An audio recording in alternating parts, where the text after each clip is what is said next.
आप सभी को हरतालिका तीज व्रत की हार्दिक शुभकामनाएं। भगवान शिव और माता पार्वती की कृपा से सबका सौभाग्य अखंड रहे और पति पत्नी में हमेशा प्रेम बना रहे। इसी मंगल कामना के साथ आज की वीडियो की शुरुआत करते हैं। दोस्तों, हरतालिका तीज का व्रत भाद्रपद मास की शुक्ल पक्ष की तृतीया तिथि के दिन धारण किया जाता है।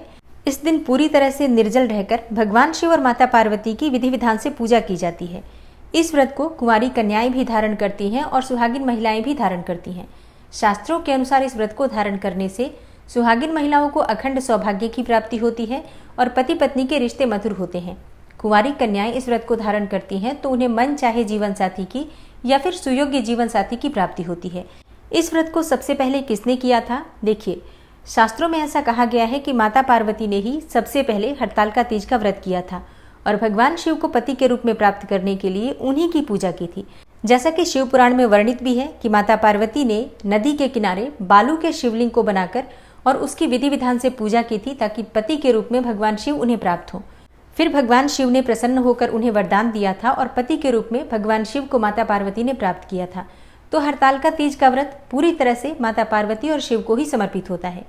तो आज की वीडियो में हम जानेंगे कि हरतालिका तीज का व्रत साल 2023 में कब रखा जाएगा, हरतालिका तीज के पूजा का शुभ मुहूर्त क्या होगा, इस दिन पूजा किस प्रकार से माता पार्वती और भगवान भोलेनाथ की करनी चाहिए, किन चीज़ों का दान करना चाहिए, दान हम किस प्रकार से दें और व्रत का संकल्प किस प्रकार से ले सकते हैं, और हरतालिका तीज के व्रत के पारण का शुभ मुहूर्त क्या है। और इसके अलावा भी बहुत सारे आप लोगों के प्रश्न हैं जो कमेंट बॉक्स में आए हुए हैं। तो आज की वीडियो में आपके इन सभी प्रश्नों के उत्तर भी आपको मिल जाएंगे। तो आज की वीडियो बहुत महत्वपूर्ण है, पूरा ज़रूर देख लीजिए। अच्छी लगे वीडियो तो लाइक भी ज़रूर कीजिए, क्योंकि आपके लाइक्स, आपके कमेंट्स मेरे लिए बहुत महत्वपूर्ण होते हैं, क्योंकि यही एकमात्र जरिया है जिनसे मुझे पता चलता है कि आपको ये वीडियो अच्छी लगती हैं और आपके लिए ये वीडियो उपयोगी है। तो अच्छी लगे वीडियो तो लाइक तो ज़रूर ही किया करें। इसके साथ ही कमेंट बॉक्स में माता रानी के नाम का जयकारा भी ज़रूर लगाएं। इससे आपको सकारात्मक ऊर्जा की प्राप्ति होती है। और अगर आपका कोई भी सुझाव हो, कोई भी प्रश्न हो या कोई भी विशेष वीडियो देखना चाहते हैं तो इसके लिए भी कमेंट बॉक्स में ज़रूर लिखें। और चैनल पर पहली बार आए हैं, अगर अभी तक आपने चैनल को सब्सक्राइब नहीं किया है तो आज की वीडियो अगर आपको अच्छी लगे तो चैनल को सब्सक्राइब करके बेल आइकन को ज़रूर प्रेस कर लीजिए। इससे ये होगा कि इस चैनल पर जो भी नई वीडियो अपलोड होंगी उनकी नोटिफिकेशन आपको सही समय पर प्राप्त होगी। सबसे पहले जानते हैं हरतालिका तीज के शुभ मुहूर्त के बारे में। देखिए, हरतालिका तीज 18 सितंबर 2023 को इस बार मनाई जाएगी।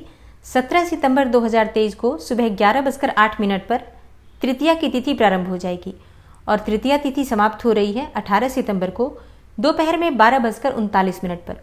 जैसा कि आप सभी जानते हैं, हरतालिका तीज का व्रत सूर्योदय कालीन तिथि के अनुसार ही धारण किया जाता है। इसलिए हरतालिका तीज का व्रत हम धारण करेंगे 18 सितंबर 2023 यानी कि सोमवार के दिन। अब पूजा का शुभ मुहूर्त क्या होगा? तो देखिए, हरतालिका तीज के व्रत में जो सुबह की पूजा होती है, जो घर में आप नित्य की पूजा करते हैं और उसके साथ ही संकल्प लेते हैं, वो पूजा का शुभ मुहूर्त आपको प्राप्त हो रहा है सुबह 6:07 से सुबह 8:34 तक 18 सितंबर 2023 को, यानी कि सोमवार के दिन। सुबह की पूजा में कोई बहुत बड़ी पूजा नहीं होती है, बिल्कुल संक्षिप्त रूप से भगवान के सामने धूप दीप जलाकर जैसे हम प्रतिदिन पूजा करते हैं बिल्कुल उसी प्रकार से की जाती है। और सुबह की पूजा में ही अपने व्रत का संकल्प ले लिया जाता है। हरतालिका तीज के व्रत का संकल्प किस प्रकार से ले सकते हैं? देखिए, अगर आप हर वर्ष हरतालिका तीज का व्रत कर रहे हैं तब तो आपको बहुत ज़्यादा परेशान होने की आवश्यकता नहीं है। आप मानसिक रूप से भी हाथ जोड़कर व्रत का संकल्प ले सकते हैं। लेकिन जो पहली बार हरतालिका तीज का व्रत धारण करते हैं उनके लिए विशेष आवश्यक होता है व्रत का संकल्प लेना, क्योंकि वो शुरुआत कर रहे हैं। इसलिए उस दिन ब्राह्मण को बुलाकर विधि विधान से पूजा करके और फिर व्रत का संकल्प कराया जाता है। लेकिन कई स्थान ऐसे भी हैं जहां पर ब्राह्मण के बिना भी संकल्प लिया जाता है। स्वयं ही घर की जो बड़ी बूढ़ी महिलाएं होती हैं वो आपका संकल्प कराकर और व्रत को प्रारंभ कर देती हैं। तो हरतालिका तीज का व्रत कोई साधारण व्रत नहीं होता है, ये एक पारंपरिक व्रत होता है। परिवार में जिस प्रकार से हरतालिका तीज का व्रत किया जाता है उसी प्रकार से हमें ये व्रत धारण करना चाहिए। कुछ भी कहीं से भी सुनकर आपको व्रत नहीं करना है, इस बात का ध्यान रखिए। अपने परिवार में जरूर पूछिए किस प्रकार से व्रत किया जाता है।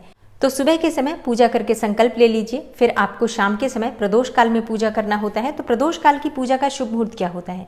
देखिए, प्रदोष काल की पूजा का शुभ मुहूर्त है शाम 5:30 से रात्रि 8:30 तक। अब यहाँ आपको एक और चीज़ का ध्यान रखना है। देखिए, हरतालिका तीज की जो पूजा होती है प्रारंभ तो बिल्कुल प्रदोष काल में ही होती है, लेकिन इसकी समाप्ति का कोई विशेष समय नहीं होता है, क्योंकि हरतालिका तीज में रात्रि जागरण का बहुत महत्व है। मतलब रात में जागकर भगवान शिव की पूजा आराधना करना, माता पार्वती की पूजा करना, रात्रि में गीत गाना, मतलब मंगल गीत गाए जाते हैं, भजन कीर्तन किया जाता है। इस प्रकार से रात्रि जागरण का हरतालिका तीज में महत्व है। तो प्रदोष काल में पूजा प्रारंभ करके रात्रि में कितने भी देर तक आप पूजा कर सकते हैं, कोई समस्या नहीं है। आप चाहें तो रात्रि जागरण कर सकते हैं। और हाँ, अब बहुत सारे प्रश्न आते हैं कि हम अकेले ही अपने घर में रहते हैं, कोई हमारे साथ नहीं रहता है, तो अकेले हम किस प्रकार से रात्रि जागरण कर सकते हैं। देखिए, आपकी बात सही है, अकेले जब हम रहते हैं घर में तो अकेले देर रात तक नहीं जागा जा सकता। फिर आपको क्या करना है, क्योंकि रात्रि जागरण करना अत्यंत आवश्यक भी माना गया है, तभी इस व्रत को पूर्ण माना जाता है। फिर आपको क्या करना है कि अपने घर के मंदिर में जहाँ पर आपने चौकी लगाई है या फिर जहाँ पर आप पूजा कर रहे हैं माता पार्वती और शिव की, वहाँ पर एक दीपक प्रज्वलित कीजिए अखंड, जो कि पूरी रात्रि जलता रहे। फिर जब तक आप पूजा कर रहे हैं या जितने समय भी आपसे जागरण हो सकता है उतने समय आप जागरण करेंगे, लेकिन दीपक पूरी रात्रि जलता रहेगा। तो इससे आपको जागरण करने जितना ही फल प्राप्त होता है, मतलब पूरी रात्रि जागरण का फल आपको प्राप्त हो जाता है अगर दीप आपका पूरी रात्रि जलता रहा तो। इसलिए दीपक में अच्छी तरह से घी और तेल भरकर रख दीजिए। फिर आप चाहें तो सो सकते हैं रात्रि में, और इसका आपको फल उतना ही मिलता है जितना कि रात्रि जागरण का फल मिलता है। अब बात करें कि हरतालिका तीज की पूजा विधि क्या होती है। देखिए, हरतालिका तीज में भगवान शिव और माता पार्वती की पूजा की जाती है। आप सभी जानते हैं शिव परिवार की पूजा किस प्रकार से की जाती है, बिल्कुल उसी प्रकार से पूजा की जाती है। लेकिन इस व्रत में क्योंकि माता पार्वती को सुहाग की सामग्री विशेष रूप से अर्पित की जाती है, शिवलिंग की पूजा अत्यंत आवश्यक होती है। कोशिश कीजिए कि आप मिट्टी का शिवलिंग बनाकर पूजा कर सकें, लेकिन अगर ऐसा संभव न हो तो घर में कोई शिवलिंग है तो आप उसकी पूजा भी कर सकते हैं। और मान लीजिए कि आपके पास शिवलिंग नहीं है, मिट्टी का शिवलिंग नहीं बना पाते हैं, तो क्या फोटो की पूजा कर सकते हैं? जी हाँ, बिल्कुल कर सकते हैं। अगर आपके पास सुविधा नहीं है किसी भी प्रकार से शिवलिंग की, तो आप शिव पार्वती की फोटो की भी पूजा कर सकते हैं, कोई समस्या नहीं है। और हाँ, अगर आपके घर के आसपास कोई शिवालय है, शिव मंदिर है जहाँ पर शिवलिंग स्थापित है, माता पार्वती हैं, तो पूरे शिव परिवार की पूजा आप मंदिर में जाकर भी कर सकते हैं। वैसे बहुत से मंदिरों में ऐसी व्यवस्था होती है कि वहाँ पर हरतालिका तीज की पूजा होती है। अगर आप वहाँ जाकर पूजा करते हैं तो उससे ये फायदा हो जाता है कि वहाँ पर बहुत सारे लोग इकट्ठे होते हैं, ब्राह्मण देवता कथा करते हैं और सबकी पूजा अच्छे से विधि विधान से करवा भी देते हैं। और मंदिरों में देर रात्रि तक पूजा होती है, तो रात्रि जागरण का भी जो एक नियम है वो पूरा हो जाता है। तो अगर आपके घर के आसपास ऐसा मंदिर है जहाँ पर हरतालिका तीज की पूजा होती है, तो आपको ऐसे शुभ अवसर का लाभ अवश्य लेना चाहिए। हरतालिका तीज व्रत का पारण कैसे करें और कब करें? देखिए, हरतालिका तीज का व्रत पूरे 24 घंटे का व्रत होता है। मतलब हम जब शुरू करते हैं एक बार सूर्योदय के समय संकल्प के साथ, तो अगले दिन सूर्योदय के बाद ही व्रत खुलता है। मतलब सूर्योदय के समय स्नान करके फिर भगवान शिव की, माता पार्वती की पूजा आराधना करने के बाद ही, दान की सामग्री निकालने के बाद अपना व्रत खोलते हैं, जल पीते हैं। अच्छा, बहुत से स्थानों में रात्रि में 12 बजे के बाद भी जल ग्रहण कर लिया जाता है, लेकिन भोजन तो अगले दिन सुबह ही किया जाता है। तो हरतालिका तीज के अगले दिन यानी कि 19 सितंबर को सुबह उठकर स्नान करके और फिर आप शिव पार्वती की पूजा करने के बाद शुद्ध और सात्विक भोजन बनाकर अपना व्रत खोलते हैं। इससे पहले जो भी आपने भगवान को भोग लगाया होता है प्रसाद स्वरूप में, माता पार्वती को, भगवान शिव को, उसमें से प्रसाद स्वरूप खाकर और फिर पानी पीकर अपना व्रत खोलते हैं। और अब बात करते हैं आपके कुछ विशेष प्रश्नों के बारे में।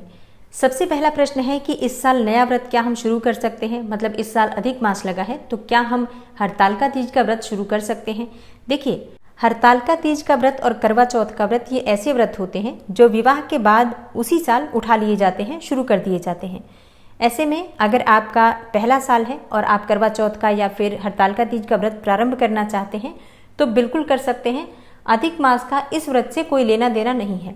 लेकिन हाँ, जैसा मैंने आपसे पहले ही कहा, एक बार अपने परिवार में जरूर पूछिए, क्योंकि कई ऐसे स्थान हैं जहां पर अधिक मास को महत्व दिया जाता है और अधिक मास के बाद कोई भी व्रत शुरू नहीं किया जाता।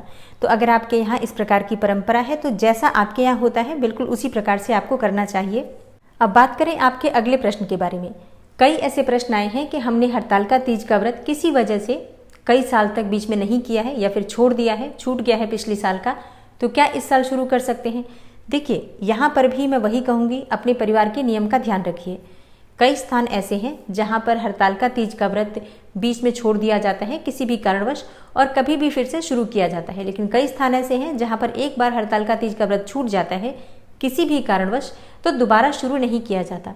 तो आप अपने घर में अपनी सास से, अपनी माँ से पूछिए किस प्रकार से आपके यहाँ व्रत किया जाता है, क्या छोड़कर व्रत दोबारा उठाया जा सकता है। अगर वो लोग हाँ करते हैं तो बिल्कुल आप शुरू कर सकते हैं। मैं अपनी तरफ से आपकी परंपराओं में, आपके घर के रीति रिवाजों में ऐसे छेड़छाड़ नहीं कर सकती हूँ, क्योंकि इसमें मुझे ही दोष लगेगा। और आपका अगला प्रश्न है कि अशुद्ध अवस्था में, मतलब पीरियड्स के समय में हम हरतालिका तीज का व्रत क्या धारण कर सकते हैं, और अगर व्रत धारण करते हैं तो क्या हम पूजा भी कर सकते हैं। देखिए, अगर आप हरतालिका तीज का व्रत पहले से कर रहे हैं, मतलब हर साल करते हैं, तो इस बार भी आप अगर पीरियड्स में हैं तब भी हरतालिका तीज का व्रत तो आप धारण करेंगे ही, लेकिन पूजा नहीं कर सकते हैं। अगर आपके घर में कोई है जो पूजा कर सकता है आपके बदले, तो आप उनसे पूजा करवा सकते हैं माता पार्वती की, भगवान शिव की। जो भी आप सुहाग की सामग्री अर्पित करना चाहते हैं आप उनसे भी अर्पित करवा सकते हैं।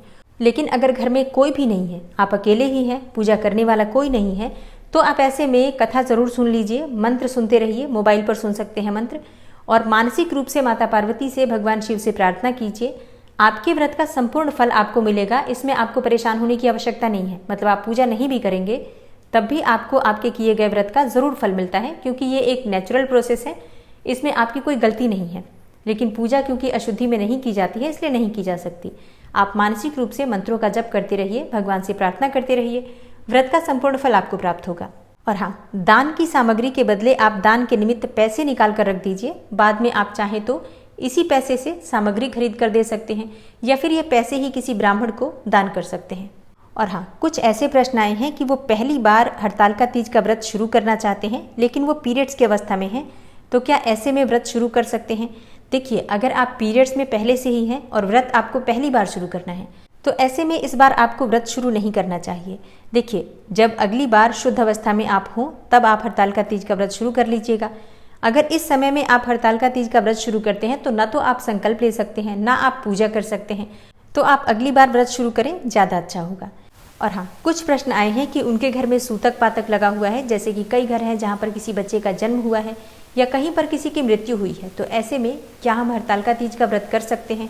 देखिए, अगर आप पहले से हरतालिका तीज का व्रत कर रहे हैं, मतलब हर साल करते हैं, तो बिल्कुल सूतक हो पातक हो आपको व्रत करना ही होता है, क्योंकि व्रत फिर खंडित हो जाता है। अब आप क्या कर सकते हैं, सिर्फ व्रत कर सकते हैं, पूजा नहीं कर सकते हैं। मानसिक रूप से आप बिल्कुल भगवान को समर्पित रहिए, प्रार्थना करते रहिए। कथा आप मोबाइल पर चाहे तो सुन सकते हैं, लेकिन व्रत नहीं छोड़ा जाता है, व्रत तो करना ही होता है। लेकिन अगर आप पहली बार हरतालिका तीज का व्रत कर रहे हैं और आपके घर में सूतक या पातक लगा है, मतलब किसी बच्चे का जन्म हुआ है या फिर किसी की मृत्यु हुई है, तो ऐसी अवस्था में आपको पहली बार हरतालिका तीज का व्रत बिल्कुल शुरू नहीं करना चाहिए। तो एक बात आपको समझना है कि अगर आप पहली बार हरतालिका तीज का व्रत धारण करते हैं तो आपको बहुत सारी चीज़ों का ध्यान रखना होता है। आपके घर में सूतक नहीं होना चाहिए, पातक नहीं होना चाहिए, और पीरियड्स में आप ना हो, बिल्कुल शुद्ध अवस्था में हो, भगवान की पूजा प्रार्थना आराधना कर सके, संकल्प ले सके, इस प्रकार से आपको व्रत की शुरुआत करनी चाहिए। लेकिन अगर आप पहले से कर रहे हैं व्रत, तो स्थिति चाहे जैसी भी हो, आप व्रत करते हैं, कोई समस्या नहीं होती। तो दोस्तों, ये है आज की वीडियो, जिसमें हरतालिका तीज व्रत से संबंधित संपूर्ण जानकारी मैंने आपसे शेयर की है, आपके प्रश्नों के उत्तर भी दिए हैं। इसके अलावा भी अगर आपका कोई प्रश्न हो तो कमेंट बॉक्स में ज़रूर लिख दीजिए।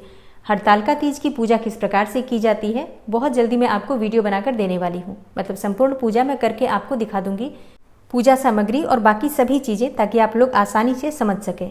दान में क्या देना चाहिए, किस प्रकार से दान करना चाहिए, ये जानकारी भी आपको आने वाली वीडियो में मिलने वाली है कि किसे हम दान कर सकते हैं, कौन सी चीज़ें दान कर सकते हैं और कौन सी चीज़ें हम अपने पास रख सकते हैं। सारी जानकारी हरतालिका तीज व्रत से संबंधित आपको आने वाली वीडियो में मिलने वाली है, इसलिए चैनल से जुड़े रहिए ताकि सभी जानकारी आपको सही समय पर प्राप्त हो। और हाँ, इस चैनल पर हर रोज सुबह 7 बजे शिव पुराण की वीडियो अपलोड होती है, आप लोग ज़रूर सुना कीजिए। मिलती हूँ मैं आपसे अगली वीडियो में, तब तक के लिए नमस्कार।